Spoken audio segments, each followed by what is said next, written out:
sur un thème très capital où ils ont concerné destruction des alliances. C'est le thème principal où on a décortiqué papa et comment quelqu'un peut se retrouver dans une alliance. L'étape où il y a les cas, des fois, consciemment ou inconsciemment, tout se retrouver dans une alliance. C'est là où nous sommes arrivés même au niveau de l'offrande dans l'église, bisika toujours fréquenté. Alors, sans plus tarder, tu komeka kotanga na mukanda ya deuxième livre de Samuel.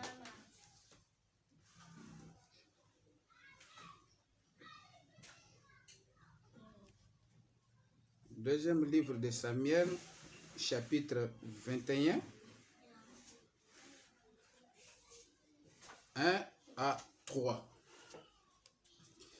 Bible lobby, du temps de David, il y eut une famine qui dura 3 ans.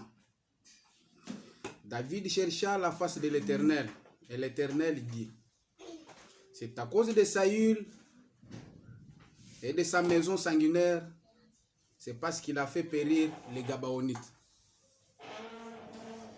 Le roi appela les Gabaonites pour leur parler. Les Gabaonites n'étaient point d'entre les enfants d'Israël, mais c'était un reste des Amoréens. Les enfants d'Israël s'étaient liés envers eux par un serment. Et néanmoins, Saül avait voulu les frapper dans son zèle pour les enfants d'Israël et de Juda. David dit aux Gabaonites: que puis-je faire pour vous? Et avec quoi ferai-je expiation afin que vous bénissiez l'héritage de l'Éternel? Amen. Na mukanda totani ya deuxième livre de Samuel, Bible lobio ezo ibiso ke na tango na eloko ya David nzala makasi ekotaki na kati ya mboka. Alors na nzala oyo ekotaki na kati ya mboka, David akenda koluka melongi ya nkolo pona kotuna ye le pourquoi nzala wana ekotaki na kati ya mboka. Alors tango atuni nzambe yebisi ye, c'est à cause ya Saül na ndako na ye ya makila nde nzala oyo ekoti na mboka esali 3 ans.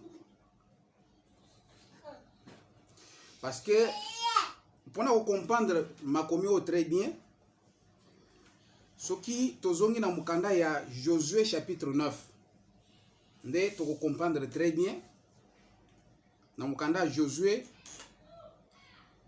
Bible zo yebisa biso que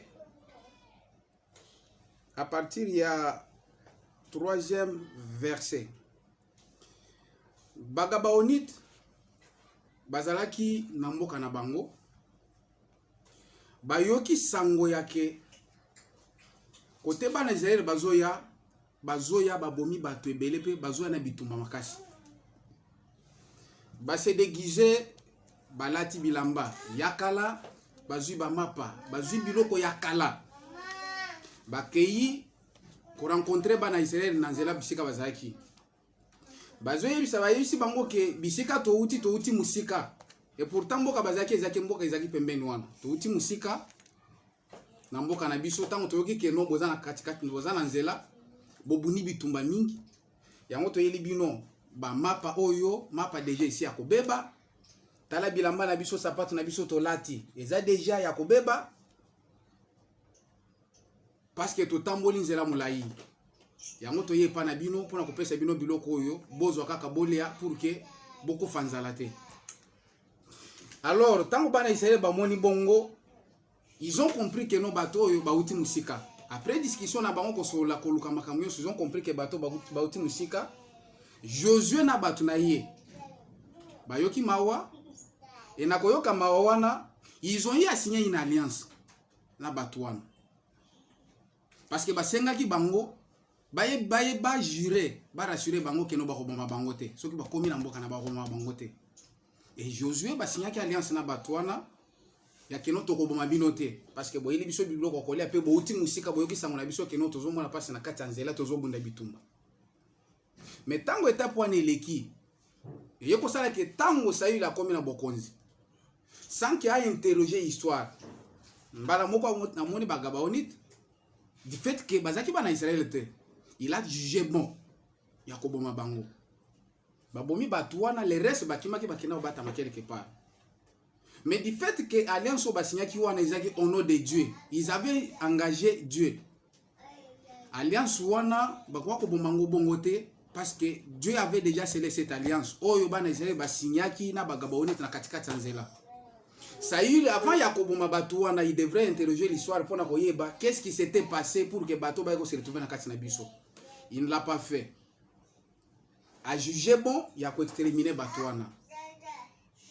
Et à cause ya eloko wana ipesi nzambe kanda yango akotisaki nzala tango tozotanga na mukanda Samuel nzambe akotisi nzala na kati ya mboka batu bakufi.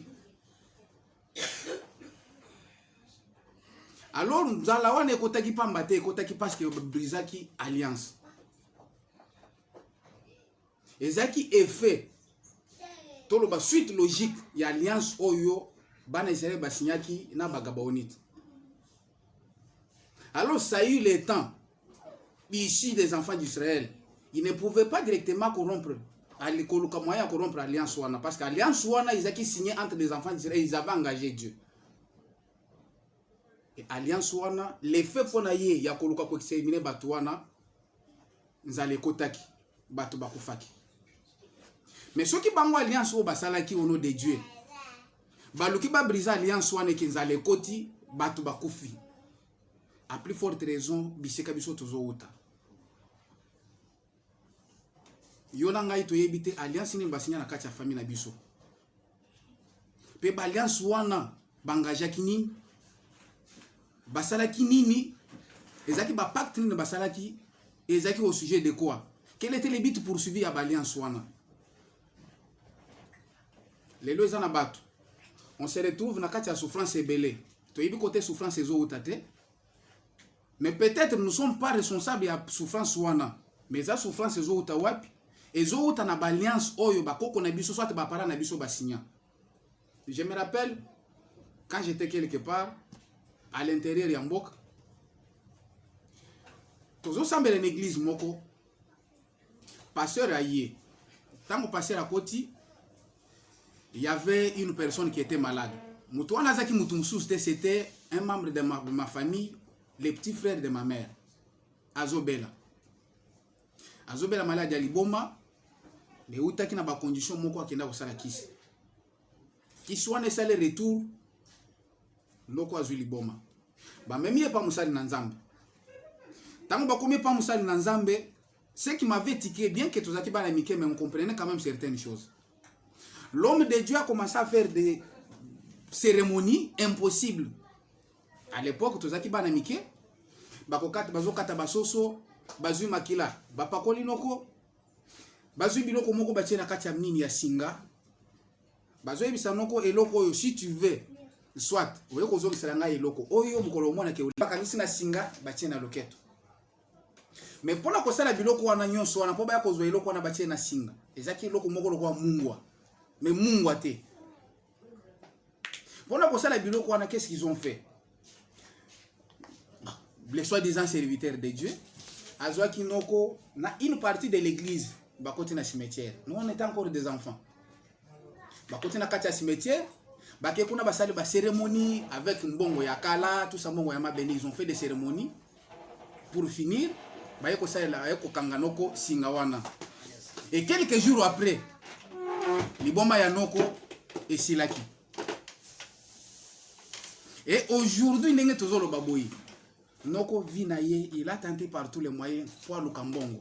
Ça ne marche pas. Il s'est improvisé pour comment Moussa Nanzambe na message à Branham. Ça ne marche pas du tout. Église non soba kopé c'est ce qui a kekuna. Asali Moussa Nanzambe après un moment donné église est koko. Bandi bakimi, batunyo soba ke banzela na bango. Soit soba pese église wana. Soit il faut yemo quoi détourner dîme. Au mépris à baso ba passer associé. Mais du fait que ayoki makambo yo nangai to yokite moyen de chiffrer que notamment ceux qui ont alliance wana mutezo la nangai ezate yo na ngai tozwi chance ya koyoka makambo oyo po tosambela nzambe. Parce que tango bato wana bakoko na biso to bapara na biso bakenda kosigner alliance, bangajaka makambo, bangajaka vie ya bato, bangajaka avenir ya bato. C'est comme ça que lelo tokomi ko se retrouver na vie moko to ka komenete. Vous trouverez mutu atanga mais azolo comme ça les hommes na te. Mutu atanga za na ba connaissance partout. Il a des connaissances partout. Mais baninga na bazo prospérer mais yazo prospérité. Ce cas si y a commerce 2 mois c'est beaucoup. Après un moment donné, commerce soit neko s'effondre kakandingwana. Mais du fait qu'il n'a pas la connaissance, il y a ko loka po affiner, ayeba keno, a loka yeba la cause parce que il y a pas de fumée sans feu. Milinga jamais go kobima soki moto ezate. Il faut moto ezalande milinga ya kobima. Soki lelo yo na ngai tozo souffrir. Non, oui la souffrance existe. Parce que même bato akala souffra. Mais il y a des souffrances et des souffrances. La pauvreté existe. Il y a des pauvretés et des pauvretés. La pauvreté relative, c'est autre chose. La pauvreté absolue, c'est autre chose. Mais on a les autres vivre pauvreté absolue. On n'arrive même pas à se suffire à besoin des besoins primaires. Pourquoi? Parce que nous sommes liés quelque part. Alors, ceux qui ont un gaïto, d'où vient notre souffrance? Toko fongwa mate. Soko tangi na mukana na Nzambe Bible lobi boy. Jonas bazo tinda ye po akende na niva akende kotanga akende côté loba na Nzambe. Il a cherché à se détourner pour akende côté mususu. Akeya koti na barque ya bato. Ba commerçant ba somi biloko na bango batia na kati ya barque. Na boîte na bango bazo kende po bakende koteka biloko bazo ba intérêt. Mais sans se rendre compte que bazana infiltrer moko na kati il a un problème avec Dieu. Tango mutu wana kote na kati ya bwato mbonge komaki bwato etambolaki malamu te. Ils se sont retrouvés devant un fait accompli ya kebawa ko s'en sortir te. Et pour finir, ils ont été attirés au sort pour se demander qui nous attire ce malheur. Et ceux qui bakenda bongo te balinga baye bateke non Jonas mutozolo kelebi son malheur oyo. Mais du fait que Saint-Esprit a son bango, bakenda ko luka et ils ont trouvé que non, notre malheur vient de quelque part. Et pour finir, bazwaki Jonas batie na kati ya mai. Mbisa melie mbonge sili. Tant qu'on n'a pas cherché, on ne se force pas ya ko luka cause ya oyo tuzo mona, oyo tuzo bika. On ne saura pas nous en sortir. Alliance tango basalaki alliance, ils n'avaient pas bablaga qui ils n'avaient pas mis de la blague. Ils ont signé des alliances avec tout leur cœur. Tant que tu as l'alliance, tu as une alliance pour pouvoir mboka. Un chef coutumier, azolinga conserver pouvoir n'est pas si menacé par le chef coutumier voisin. Soit ils sont menacés par les membres de la famille, bazolinga bazo pouvoir wana. Ake kokota kis a sacrifié via de bota mobimba pour conserver pouvoir. Pouvoir wana, ceux qui battent na chasse. Bakeko boma bantaba bakeko boma banyama babomi ntaba na mboka bayeko pese mo musuni. Et c'est ça le pourquoi qu'il n'a pas pouvoir wana. Au profit à pouvoir wana il a sacrifié toute une génération. Et si on n'arrive pas à détruire ces alliances, toko s'en sortir. Il y a des alliances oyo tozo kota des fois consciemment. Yo moko yebi ke no bisika na zo kota oyo. Ah ça na zo kota directement alliance.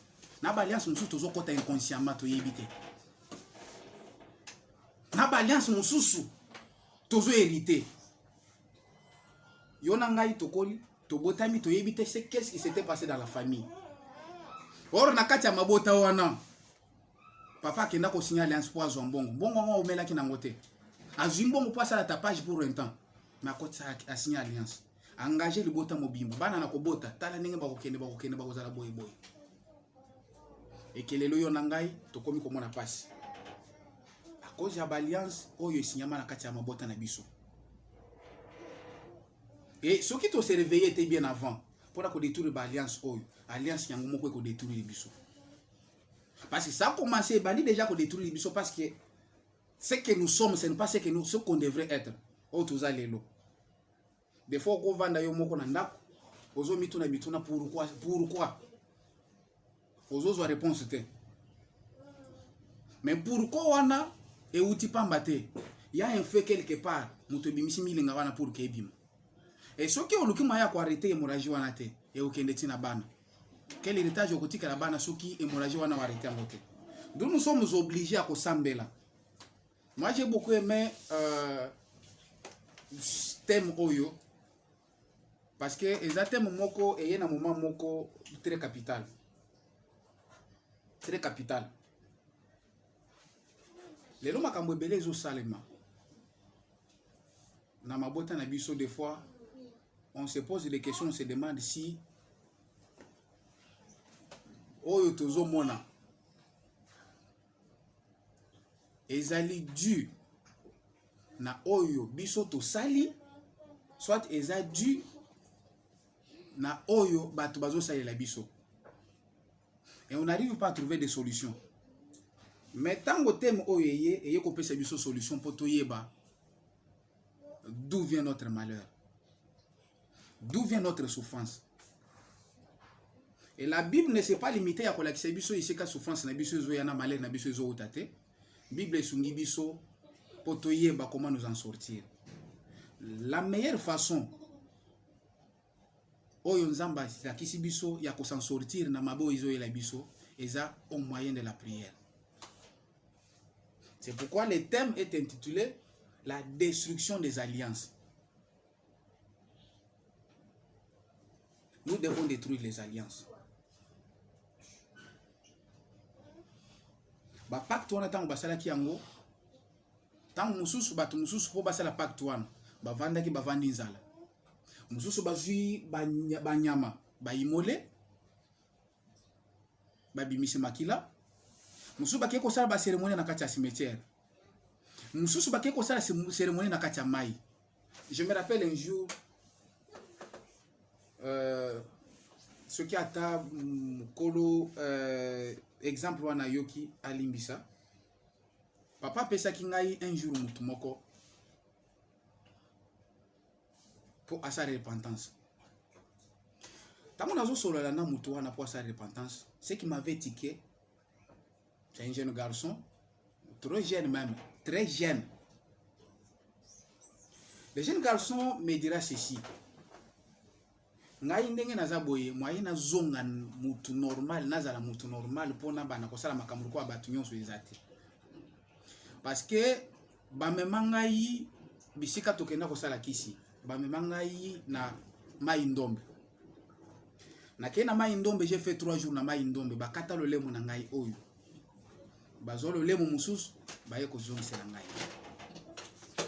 Et tango na bimi na kati ya mai wana ba pesi ngai nzembo. Na ye na banzembo wana na yemba. Tango na yemba nzembo wana batu nyonso basepela na nzembo wana. Tout le monde qui écoutait banzembo wana soki azoyoka ngai nazo bénéficier. So kaka mutu azoyoka nzembo wana ngai nazo bénéficier.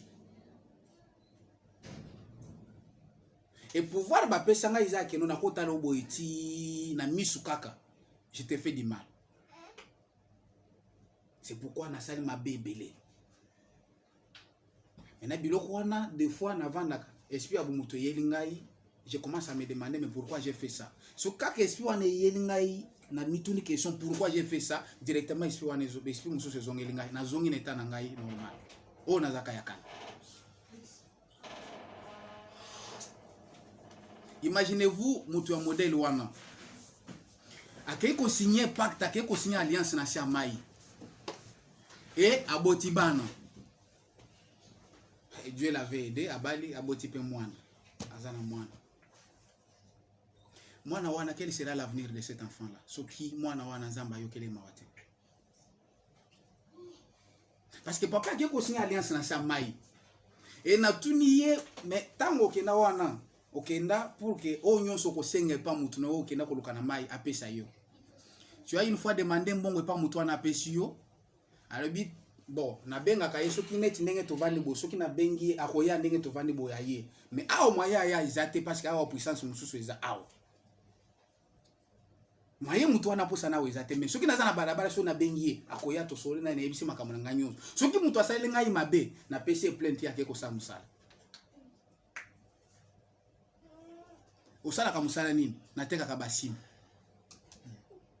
nde musala sala ka teka ka basim carte sim oyo nakenda kozwa basim na shop ya Vodacom na ye nango nakeye koteka soki nakeye kozongisa bapesi nga mbongo bapesa ka mbongo combien omona yo mususu oteki ti bapesi 5000 mais akenda okota kisi pour détruire toute la famille.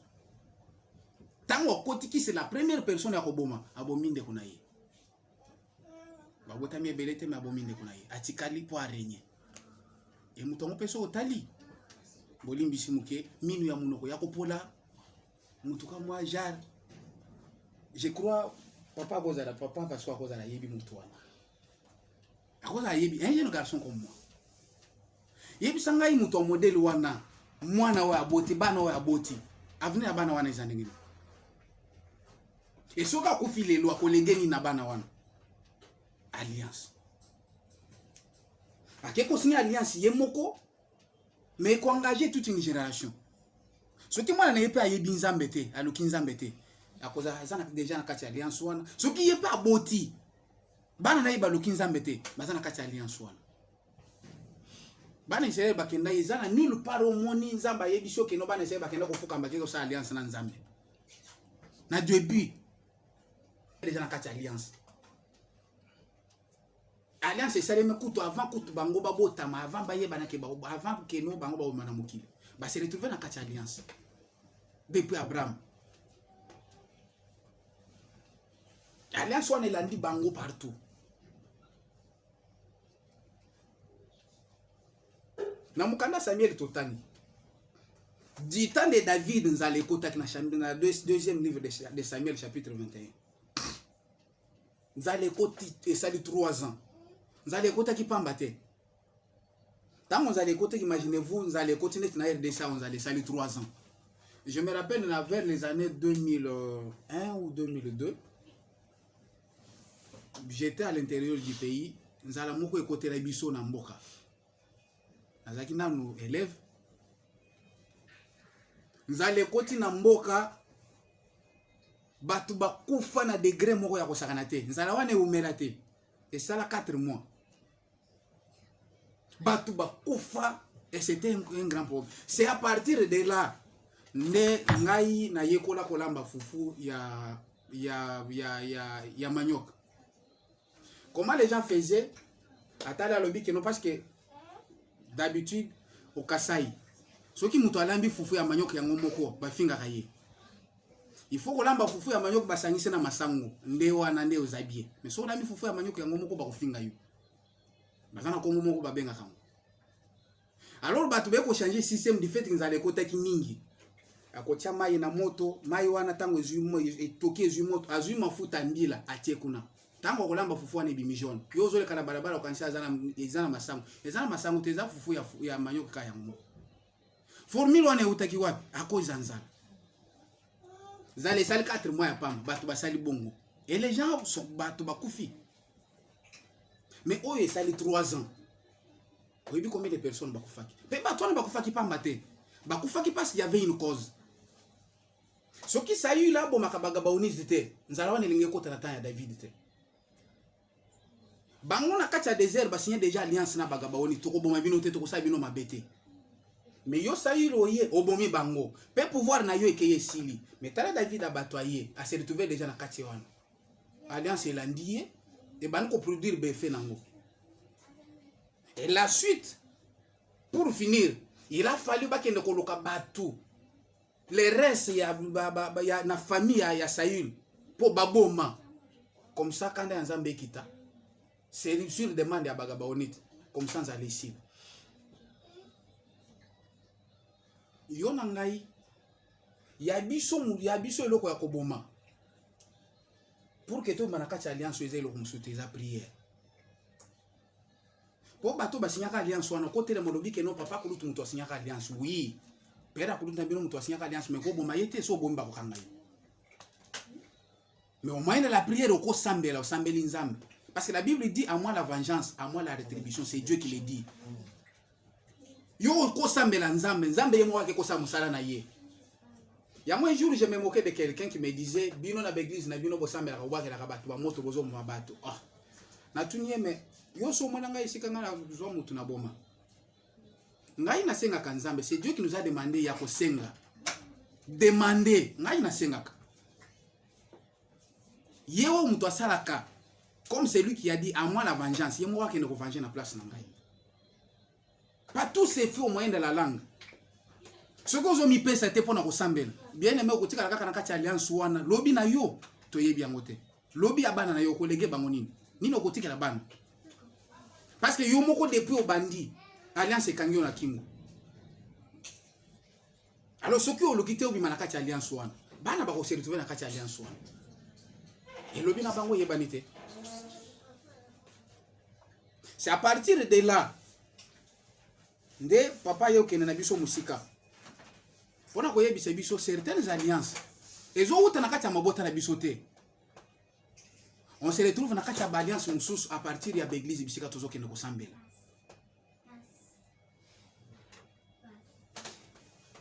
Yo obimi okei kokota l'église ya ndoki. L'église ya muto azo salakisi. Parce que la Bible dit l'homme ne donne que ce qu'il a. Soki mutu wana azana kisi azana kindoki. Yebisa ngai eloko nini akoko pesa yo tango ke kota na kati ya église na yo. Soki otangi na mukanda ya Isaïe chapitre 30, premier verset, Bible lobi boy. Malheur aux enfants rebelles qui prennent des décisions sans me consulter. Mabe mususu yela kabiso parce que toyeba consulter nzambe te. Tango yozo longwana ndako na yozo ke ndokota na église wana. Isufu kama ke oyebisi nzambe otuni nzambe ke no église bisika nazo ke ndokota na kokota wana. Est-ce que ozali to ozate? Mutu azokamba biso wana. Est-ce que azana yo to azana yo te? Sa yo atikala ki azo sala mangwa pa menzamba alongwaki déjà, akindaki déjà. Ceux qui croyaient en Saül, babanda croire kaka na ye. Mais Dieu l'avait déjà quitté. Oko kendo ke kokota na ndako na une église. Ya passer Saül. Nzamba isa kenda. Atika na banzungu wa Bukoko. Azo sala miracle ya Bukoko. Bino boyoka te li solo moko ya wa tambola ya passer la ko isaka batu mais ye moko ju mususu akoyi. Et depuis akoyi ti lelo. Toyoka ka lisusu makambo ebele te. Ba passer ba bima ndenge na ndenge. Azu verse soka ka polyverse batu yo sokuna bakoyi. Mais verse ozo pupola wana verse wana eza mutoki na yo. Saint-Esprit ke ufana na verse wana. Et so tuni ba koyebi so ke no tango bato banda ko ya ipa Pierre, banda ko ya tout ça et puis banda ko ya yipsi bango bozo bilamba ba tuze misho ba ke tsa ba malade na ndako. Oui. Oui. Toza na nouvelle alliance. Toza nouvelle alliance. Ce qui se faisait dans l'ancienne alliance c'était l'ombre des choses à venir. Les lots tout s'est fait au moyen de la parole. Rideau à temple katana. Mkolo Jésus a maté au bois de Golgotha.